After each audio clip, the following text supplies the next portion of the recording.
میرا شوہر یونیورسٹی میں پروفیسر تھا، اس کی ایک اسٹوڈنٹ اسے بہت پسند آ گئی۔ وہ شوہر کے آفس میں جاتی اور پھر دونوں۔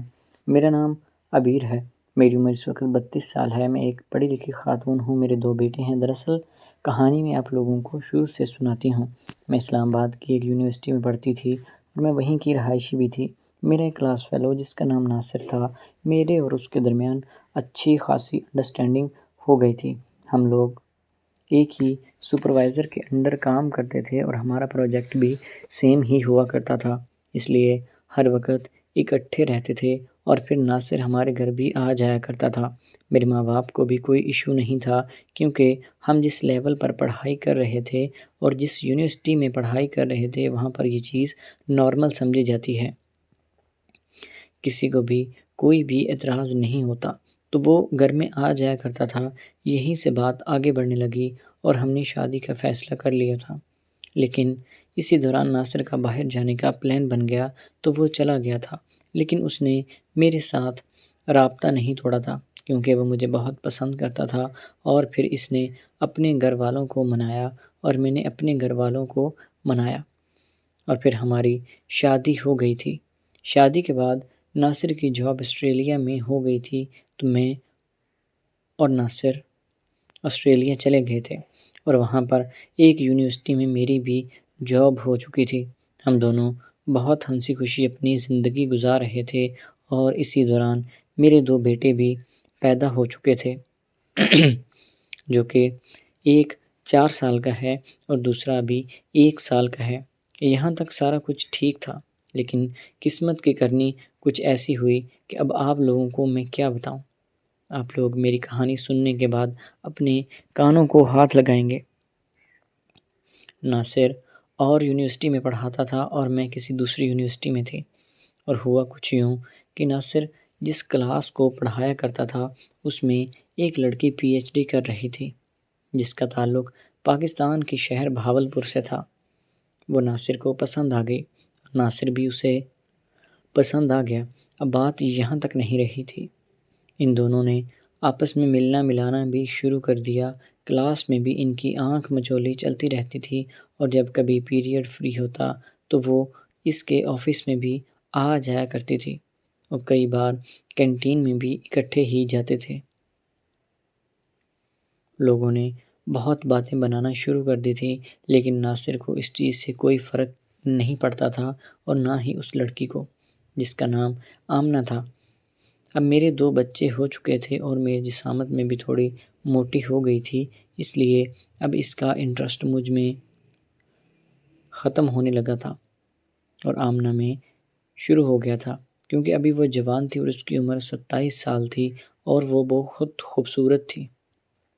اب اسے یہ لالچ تھا کہ یہ تو پروفیسر ہے اور اوپر سے یہاں کی نیشنلٹی بھی ملی ہوئی ہے، اور مجھے یہاں پر نیشنلٹی مل جائے گی۔ حالانکہ ناصر نے اسے بتا دیا تھا کہ میری شادی ہو چکی ہے اور میرے 2 بچے بھی ہیں، لیکن اس کے سر پر بھوت سوار ہو چکا تھا۔ وہ کہنے لگی کہ مجھے کوئی فرق نہیں پڑتا، اور اصل کہانی اس کے بعد شروع ہوتی ہے۔ اب دونوں میں جب بات چیت آگے تک جا پہنچی تھی اور میل ملاپ بھی ہو چکا تھا، تو اس کے بعد دونوں نے شادی کرنے کا فیصلہ کر لیا تھا۔ لیکن اب شادی ایسے نہیں کر سکتے تھے، کیونکہ لڑکے کو بھی گواہ چاہیے تھے اور لڑکی کو بھی۔ اب ان لوگوں نے مل کر یہ کہانی بنائی جو کہ ناصر نے مجھے بتائی تھی۔ وہ یہ تھی کہ آمنہ نے ناصر کے ڈاکومنٹس چوری کر لیے ہیں، جس کا نقصان یہ تھا کہ اب اسے نوکری سے بھی نکال دیا جائے گا اور اس ملک سے بھی۔ جب میں نے یہ کہانی سنی تو مجھے بہت دکھ ہوا، لیکن میں کیا کرتی، میرے پاس اور کوئی چارہ نہیں تھا۔ میں بیگانے دیش میں کیا کرتی، مجھے مجبوری میں ناصر کا ساتھ دینا پڑا تھا۔ اب مجھے یہاں تک نہیں معلوم تھا کہ وہ جھوٹ بول رہا ہے، حالانکہ اتنا میں سمجھ رہی تھی کہ ایک اسٹوڈنٹ کو اتنی ایکسیس کس نے دی اور کیسے ہو گئی کہ وہ ایک پروفیسر کے آفس میں جا کر اس کے قیمتی ڈاکومنٹس کو چوری کر لیں۔ لیکن مجبوری کے باعث مجھے اپنے شوہر کا ساتھ دینا پڑا۔ اور ناظرین، یہ بھی کہا تھا کہ مجبوری کے باعث مجھے اس کے ساتھ شادی کرنی ہوگی، اور جیسے ہی میں اس سے ڈاکومنٹس واپس لے لوں گا تو میں اسے طلاق دے دوں گا، جو کہ اس کا سفید جھوٹ تھا۔ بس پھر کیا تھا، وہ لڑکی بھی پاکستان آ گئی اور آ کر اپنے گھر والوں کو منا لیا، اور ناصر نے بھی اپنے گھر والوں سے بات کی اور مجھے بھی اپنے ساتھ شامل کر لیا تھا۔ جب میری گواہی ہوئی تو پھر گھر والوں نے کہا کہ چلیں پھر، ہمیں بھی کوئی اعتراض نہیں ہے اگر تمہیں کوئی ایشو نہیں ہے۔ حالانکہ سوتن تو مٹی کی بھی برداشت نہیں ہوتی، لیکن میں کیا کرتی، میری مجبوری تھی۔ میں نے رضامندی ظاہر کی اور پھر گھر والوں نے 4 لوگوں کو لے جا کر اس کے ساتھ نکاح کر لیا، اور نکاح کر کے میرے ساتھ جو ہوا، ہم لوگ واپس جانے لگے تو ناصر لاپرواہوں کی طرح آمنہ کو اپنی گاڑی میں لے کر چلا گیا اور مجھے دوسری گاڑی میں بٹھا دیا، جہاں میں اپنے بیٹوں کے ساتھ روتی ہوئی ایئرپورٹ تک پہنچی تھی۔ اور میں نے گھر والوں کو بھی یہ بتا دیا تھا کہ اگر یہ مجھے چھوڑنا بھی چاہتا ہے تو چھوڑ دے، مجھے کوئی اعتراض نہیں ہے، لیکن میں اس کی محتاج نہیں ہوں، خود نوکری کر رہی ہوں، اپنے بچوں کو میں پال سکتی ہوں۔ گھر والوں نے مجھے بہت سمجھایا اور وہ میرا ہی ساتھ دے رہے تھے، لیکن مجبوری یہ تھی کہ میں انہیں بھی حقیقت نہیں سمجھا پا رہی تھی۔